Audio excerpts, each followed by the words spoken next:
Stanley Culpepper, University of Georgia weed scientist. Welcome. Today I want to talk just a few minutes about cotton weed control.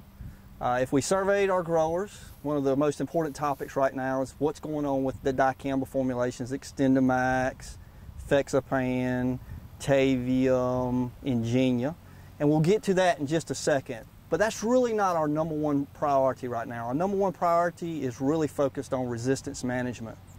And it's really resistance in our friend Palmer Amaranth.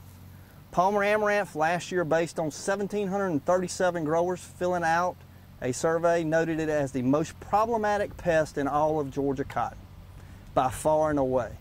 And what we're seeing, unfortunately, is the trend for this plant to become resistant to just about every class of herbicide chemistry that we have. In Georgia, obviously, we have resistance to Roundup. There's no doubt about that. We also have resistance to the ALS chemistry, for example, Staple. We also have resistance to atrazine. We also have resistance to your yellow herbicides, for example, your Treflan or your Prowl. Well, this year we confirmed resistance to our PPO herbicides, for example, Cobra, Reflex, Blazer, 10x rate, 1-inch pigweed in the greenhouse, and we still could not control the plant. So our number one priority right now is for our cotton growers to make sure they're running sound resistance management programs. And that means not relying too heavily on any one class of chemistry, especially post-emergence wise. For example, don't overdo the Liberty, don't overdo the dicamba, don't overdo the 2,4-D. It's important that we have a systems approach. And if we have a systems approach, behind me on my left, you're right, we have very, very effective programs and systems that are sustainable long term. If you don't run these programs, then we could lose chemistry as fast as every 3 years, which began with the loss of Roundup back in 2001. So again, the most important thing we can do in our research, and we're conducting about 60 experiments in cooperation with the Cotton Commission, Cotton Incorporated, and our industry partners, is figuring out the most effective and sustainable program. The study or experiment behind me is really looking at the impact of pre-emergence herbicides, conservation tillage, for example, a rolled rye cover crop, and a lay-by with a hooded sprayer or directed sprayer, and how we can reduce the selection pressure to developing resistance to the next class of chemistry. Everybody thinks resistance is complicated, but it's really not. It's simple math. The more plants you try to kill with the same class of chemistry, the more likely you're going to get resistance, the more quickly you're going to get resistance. For example, in this study where we used a good pre-emergence herbicide, we reduced the number of pigweed that we had to kill with our post-emergence tool by 95%. And what that means is sustainability of your post-emergence herbicidal tools. So it's very, very important. Conservation tillage, using a rolled rye system versus conventional, we reduced the number of pigweed we had to kill with a herbicide by 65%. Again, what that means to you is long-term sustainability. And with the lay-by or hooded sprayer at the end of the year, again, we would greatly reduce the number of pigweed that we had to kill with our over-the-top Liberty, our over-the-top 2,4-D, or our over-the-top dicamba.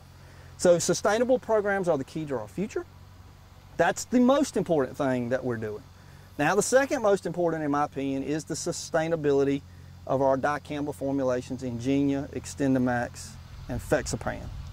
So the current situation with XtendiMax, Fexapan, and Ingenia, that's the most common question to us. The EPA is currently reviewing the data that's been generated. Hopefully by October, we'll have a decision. But again, in cooperation with the Georgia Cotton Commission, Cotton Incorporated, and our industry partners, we have conducted a tremendous number of studies looking at the volatility of these dicamba formulations. Remember, volatility is essential. When we go out and we make that perfect application, we put that dicamba product exactly where we want it to be, and it lifts on its own over the next 3 days, and we have no control over that. We must understand that. We must mitigate that. Behind me is an example of a study we'll actually start tonight. And what we will do is we'll use different formulations of dicamba.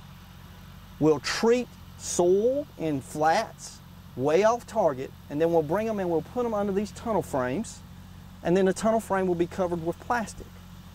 Any movement of that dicamba from that soil, again treated way off target, will show up on these dicamba sensitive soybeans. Again, soybeans are super sensitive to dicamba, so if this product lifts on its own, we're going to know it, and those soybeans are going to tell us.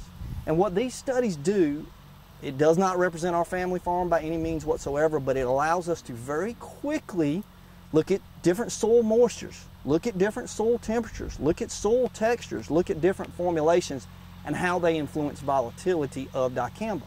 Once we understand this information, then we can make better recommendations to not only share with our growers, but to also share with the regulatory agencies that will determine the future of these tools.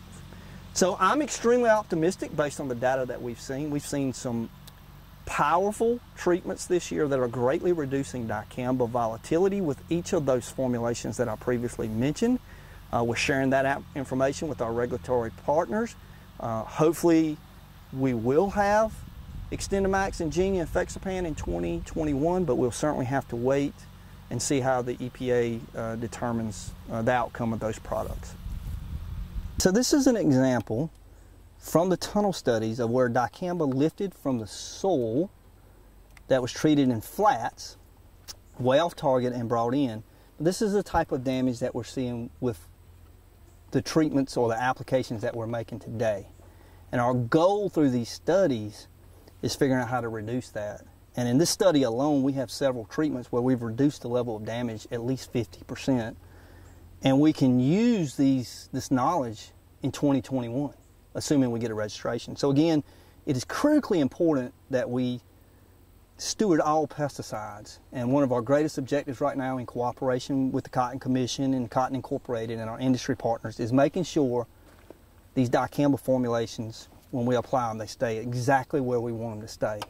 If we can't manage that, we won't be able to sustain these tools. So that's why it's so important, especially this year, to be working on this.